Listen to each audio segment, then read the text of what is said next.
you have to begin, and you're gonna have to solve a lot of problems along the way. So you need to start getting some of those questions answered. I think people get held up sometimes because what happens is they think, oh, I don't want to tell people my idea because they might take it. Right. But Yeah. let me tell you, no one's going to take your idea.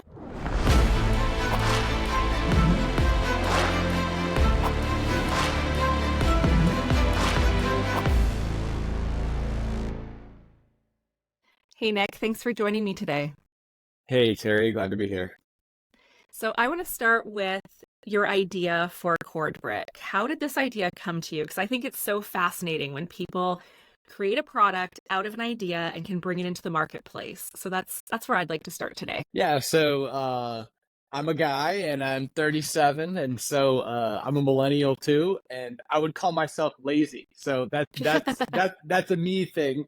But the reason that I thought of the idea is because really I was lazy. I was in bed and my phone cord just kept falling on the floor.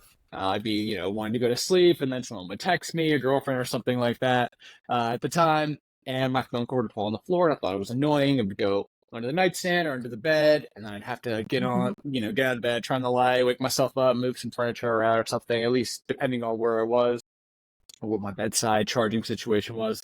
And I thought, man, I could just use a brick that I would put on my nightstand, on my bed sheet, anywhere, and then you could even wrap your cord around the brick. And because you travel with these phone cords now, and then now we've got several other devices, because this was back in 2015 when I originally had the idea for CordBrick. And so now I decided to create the actual brick. That's amazing. It's it's funny because when we were connecting for this interview and I was of course checking out your website and stuff, I was like, I need to order like 10 of these. I need them in every part of my house, because you're right. Like that is, I'm looking at the cable for my phone hanging on my desk and it's always falling on the floor. So what a great product. And it's solving a problem that I didn't even realize I had until I was looking at all of your stuff. And I was like, this is a huge annoyance for me every day. And so I'm definitely going to be getting some. Yeah, thanks. I mean, I hear that all the time. Like, people always say to me, man, it's so simple. Like, I should have thought of this. And I think that's actually a great compliment, because they see the idea and they're like, oh, yeah, there's no adhesive. It's reusable, movable. I need these all at every charging station all over the house, Yeah. It seems like a minor inconvenience, cord falling behind, whatever, but you're doing it every day. You're needing a little battery, a little juice here and there, wherever you are, in the kitchen, at the desk, something like that. And so just convenient to grab the cord, move the cord brick wherever you need it. Nearby, and then you could even use it for other stuff like standing your phone too. So that's kind of a little added benefit of having the growth. That's very cool. So for someone listening who maybe has an idea and they don't know where to start, what would you suggest for them? Yeah, I get this question all the time on other podcasts. I speak at FGCU to the entrepreneurship school there. People have connected me with local entrepreneurs just in my geographic area that want to talk about products, and particularly products, because that's what I have experience in. I would say the first thing is to this sounds crazy, but to start.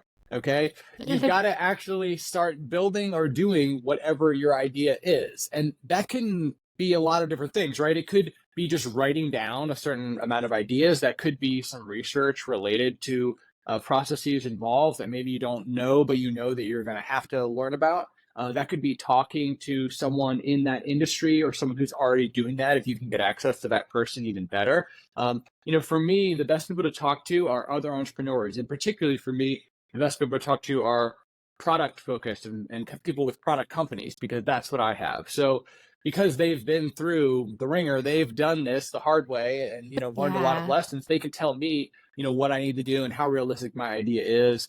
Another way to do that is to reach out to different volunteer organizations. In my local city, we have a chapter of SCORE, which is a volunteer organization. So there's people like that and organizations like that, people that want to share their knowledge, and that's free. So I would say you have to begin, and you're going to have to solve a lot of problems along the way. So you need to start getting some of those questions answered.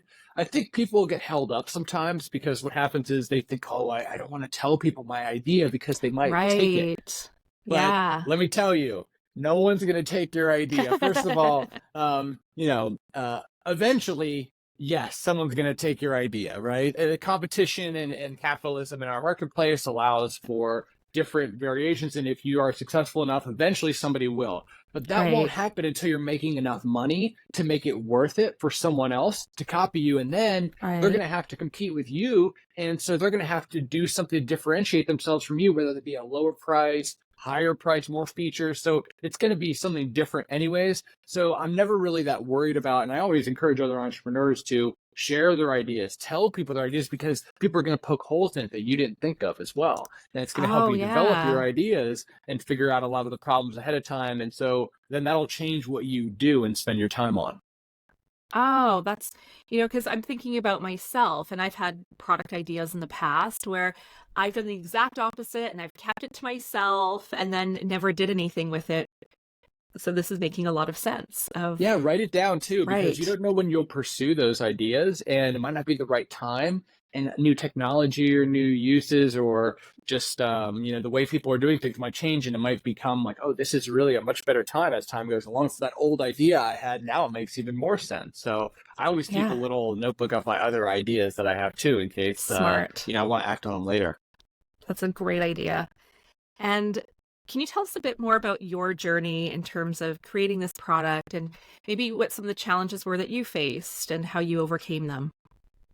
Yeah, so as I mentioned at the beginning of this interview, I'm 37 years old and I Yeah. started this company 4 years ago. So that leaves a little bit of time between then and the beginning of my life, right? Growing up, great childhood, went to Penn State for college. I had grown up in the Philly suburbs area, so Pennsylvania was Penn State was a school for me. Had several different jobs in marketing and property management. Eventually, when I turned 30, I got in a little bit of trouble. I had a problem with alcohol and I stopped drinking. So actually coming up on March Yeah. 11th, if I can continue it, it'll be 7 straight years of no drinks for me. So It's great. that's been a huge difference and change in my life. I really think I resonate with a lot of the younger people today. I think that see so much going on in the world and they think, where's the room for me?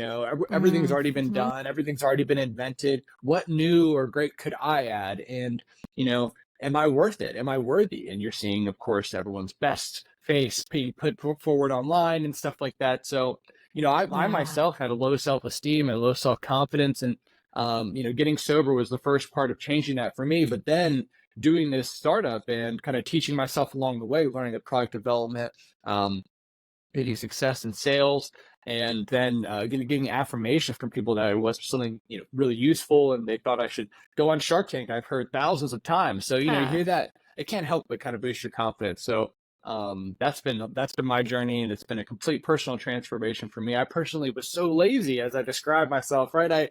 I didn't think I was capable of having the willpower that it really takes in working 60, 70, 80 hours a week on something Mm-hmm. as an entrepreneur, as you pretty much have to be to get where you want to get to. Did you ever struggle with things like imposter syndrome or doubts and what are some of the ways that you overcame them? And do you still struggle with any of those things today?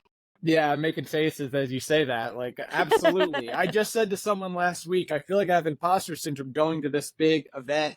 I just joined this group called Board of Advisors. You can check them out, Oh yeah. boardofadvisors.com. It's a bunch of entrepreneurs because I realized that I think I actually said already, entrepreneurs are the best people for me to learn from because Hmm. they've been where I am or where I want to go, anyways. Yeah. And so this is a network group of entrepreneurs, and they help each other, and got quarterly meetings and whatnot. So, but when I was going to that just a couple weeks ago, I thought, oh man, I can't fit in with these guys. These are all really successful Oh people, and I'm just growing my startup, and we're just sitting there. But they all yeah. welcomed me in, and they love the idea, and we're maybe a little bit more critical than the average person is because they know how hard it is to launch and grow a business, scale a business. Mhm. But yeah, Yeah. Oh, so you yeah, I still have still absolutely deal felt with that. it. Yeah, 100%. Yeah. So I know the feeling. Yeah.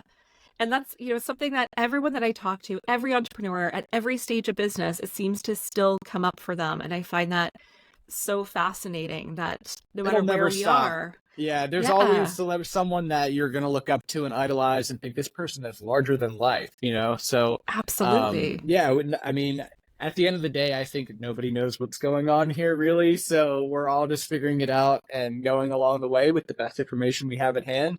And I Hmm. think I myself used to kind of make the mistake of thinking that people know what's going on in my head more than they actually do, and Right. that gives you a Yeah. little bit of self-doubt when you're dealing with other people. But you don't have to reveal as much uncertainty as you have, and people will Mhm. realize that you don't have that uncertainty, and they'll just begin to kind of share little tidbits that they think might help you at that stage.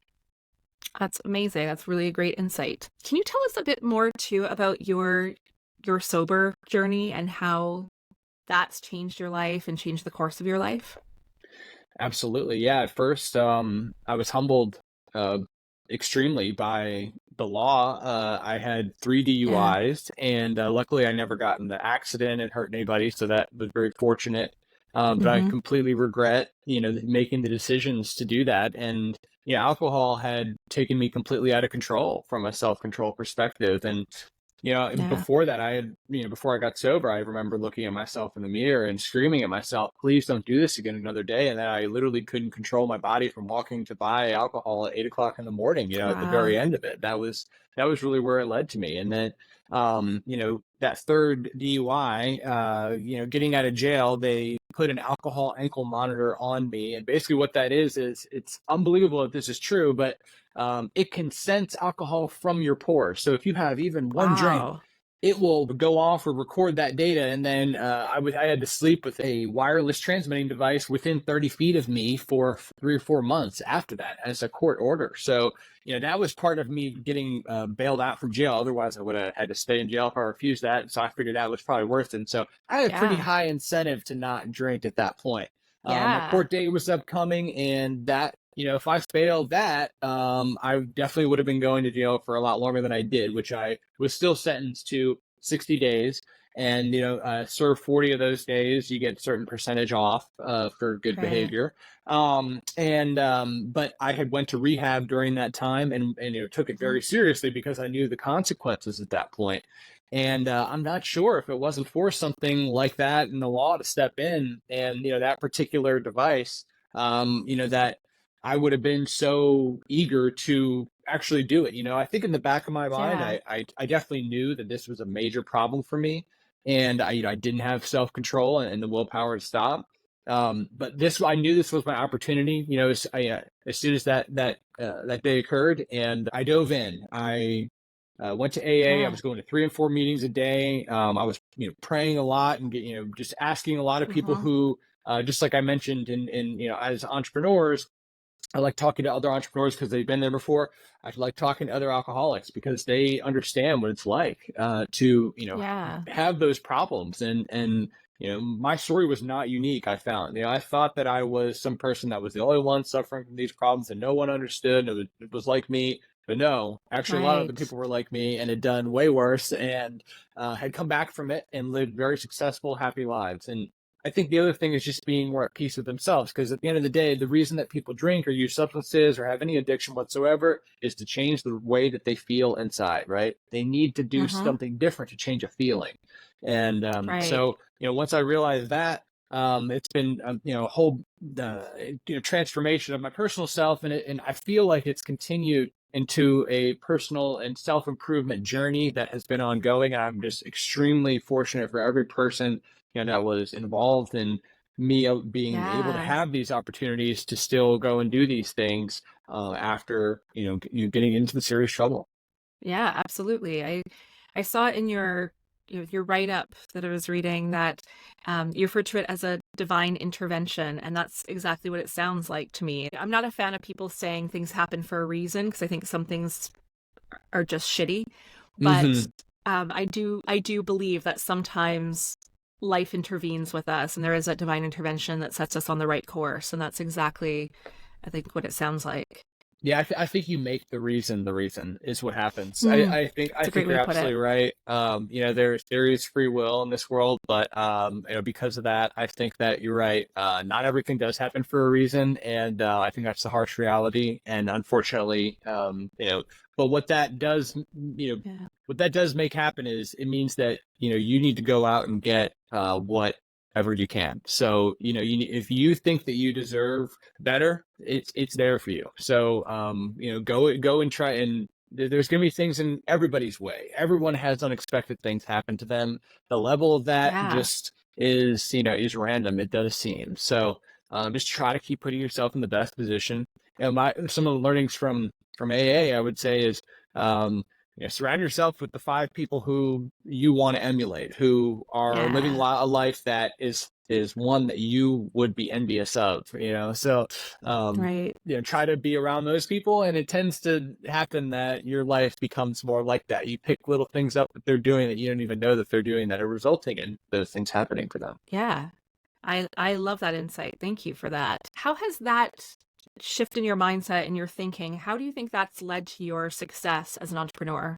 In a lot of ways, the first one would be the humility way, and there's a paragraph in the AA Big Book that talks about acceptance, and so before you get to acceptance, and people know this from the 5 stages of grief, right? It's denial, Oh and yeah. I was living in denial about everything in my life, really, and so what I've started to do is try to move to acceptance, and so I equate it to something I've heard lately, which is that you know certain people seem to be able to lie to themselves. It's like, how do they do that? And Mm-hmm. I was one of those people. So I will tell you how I know. And I've heard other people say this. And I think what happens is if you practice anything, you'll get better at it. And if you practice lying to Right. yourself, you're going to get better at lying to yourself. And it's going to come to a point where you're so good at rationalizing, and people say this word Mm-hmm. rationalizing. Yeah, it's rationalizing, all right, because you're not hearing the other side of the argument, right? You're shutting out that other side of the argument when you're rationalizing, and you're practicing lying to Yeah. yourself and convincing yourself of something that may not be completely purely the truth.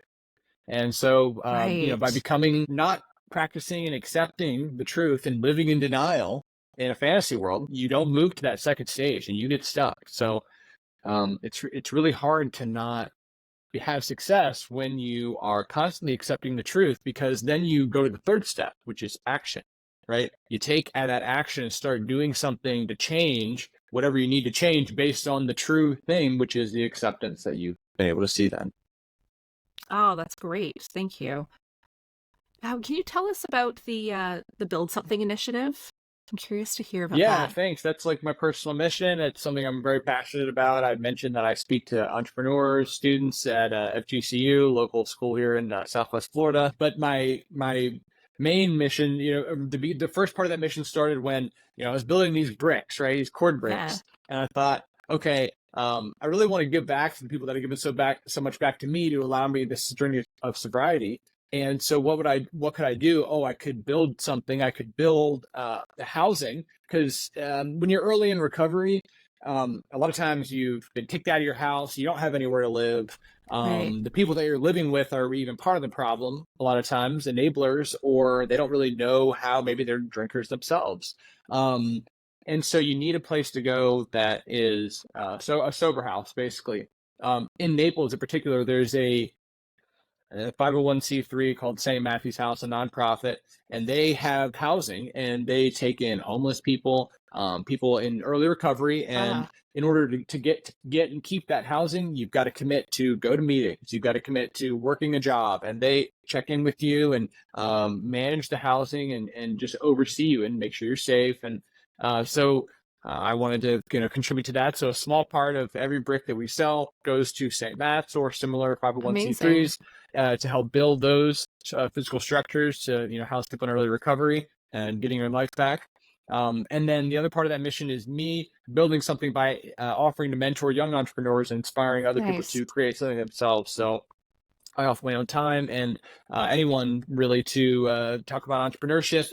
Because like I said, entrepreneurs have been so helpful for me. I want to help other entrepreneurs. Happy to talk to any entrepreneur. Free 1 hour long conversation anytime, possibly more. Particularly if I can really help you or network you with someone that would help you. happy to spend more time than that as well. That sounds absolutely amazing. How would people Thank you. learn more about that initiative and also more about CordBrick? Yeah, so you can go to CordBrick.com. You can find my story and then our Brick blog where we talk about our Build Something initiatives. In our swag, you can grab a Build Something T-shirt that we've got. We've got some Cool. other CordBrick magnets and hats and whatnot, right? So, but mainly just grab a CordBrick and then share it with other people or follow us at CordBrick. We're on all the main social media accounts and YouTube and all that. Yeah, That sounds great. And I'll have all those links in the show notes. Now thanks I so want to move on much. to my rapid fire questions. This is something I've just started doing recently. It's just a little bit of fun. What is your favorite book?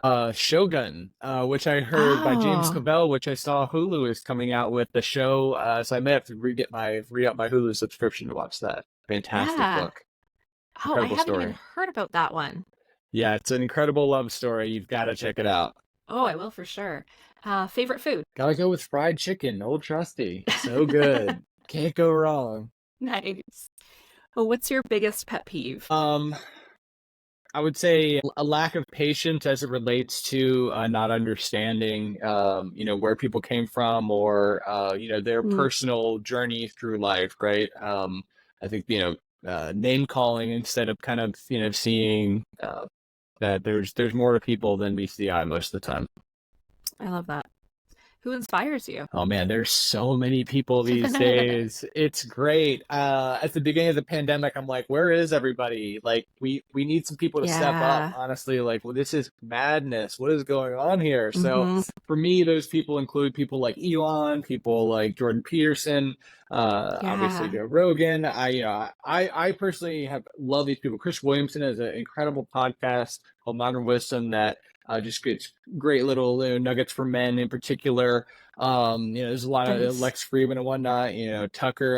As you can probably guess, my particular leanings by some of these people, but Yeah. I particularly just enjoy truth and finding out what is really going on. So that's where my personal motivations lie, and so those people have done a great job, in my view, of kind of uncovering some of those things. Awesome. I think that's a great list. Three things you would take with you to a deserted island. Oh man, you're asking a perfectionist to take some life-saving critical items in a very short period Yeah. of time. This is a really tough one for me. I think you gotta have some kind of knife or axe, right? Maybe I'll just merge Mm-hmm. those into a machete. How about that? Okay, Nice. so I got a machete. Rope is extremely handy when you're on a deserted island. Yeah. Um, and then you gotta go with something like some flint or something to light a fire. Yeah. Oh, smart. Yeah. Yeah. Good Survival. answer. Yeah. Yeah. A celebrity you would like to have dinner with, dead or alive. Uh Currently definitely Jordan Peterson. Let's talk, bro. Yeah. Come on. Sit down. Yeah. Let's eat some steak. Tomahawks. Yes. That's all he eats. So that's Yeah, that's right. that's what you'd get. That's right. And your go-to karaoke song. This might be a shocker. Lil Wayne, A Milli, for sure. Yeah. Oh, that is a shocker. Did not Yeah, expect back that. in 2008, 7 college days. Heck yeah. Nice. That's awesome. Lil Weezy. Great. So, do you have any final thoughts that you'd like to share with the audience before we sign off? Just people always say like authentically be yourself, right? And I think what that is not being afraid of what other people think of you because it really doesn't matter at the end of the day. So, being your true Yeah. self, saying your true things, talking, trying to figure out what the real truth is, not being afraid of people's reactions, and if they react, try to make peace, but be okay with not everybody liking you because not everybody is. There's a lot of people in this world. Yeah. We're not designed, I don't think, for groups of more than 150 at a time. So Mm-hmm. be willing to let a lot of people go quickly and not, worry too much about a few folks. Excellent advice. Thank you so much Thanks. for coming on today. I really appreciate this conversation. Yeah, so I just want to quick give you also a little CordBrick demo, if that's all right here. So Yes. yeah, so we've got your cord wrapped around CordBrick. So the reason this is super cool is because it always unwraps untangled in an instant. So you snap, wrap, and trap, and you use CordBrick's end channels, which are the patented part of CordBrick, and it Cool. boom, just drops unwrapped, untangled, just like that. And so then you put CordBrick, this weighted brick, anywhere, right? And so I wanted to show you as well, which I have a brand new product called Desk Brick. And one of the reasons this is cool is Nice. because you've got a cord space and gap underneath, in the middle too, as well as on top to fit even more cords. Plus, you've got these little, what I call corner pockets, which are silicone little doors where you can wedge in like your phone, and you can even get it at a different Oh, that's angle, awesome. to stand it vertically or horizontally in what I call Desk Brick, so my new product. And That's I wanted to great. mention too that um, I had Damon John from Shark Tank actually take Yeah. out his own personal phone and video CordBrick at a promotional products trade show, because it's such a great promotional product with logos on it by people's nightstands and desks. And so he videoed me in person. It was completely surreal. And then Yeah. through this event I went to last week, I'm actually going to meet with Kevin Harrington, who's another former shark.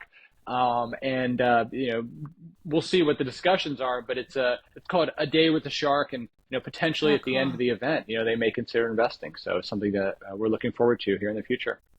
That's awesome. Thanks. Very exciting.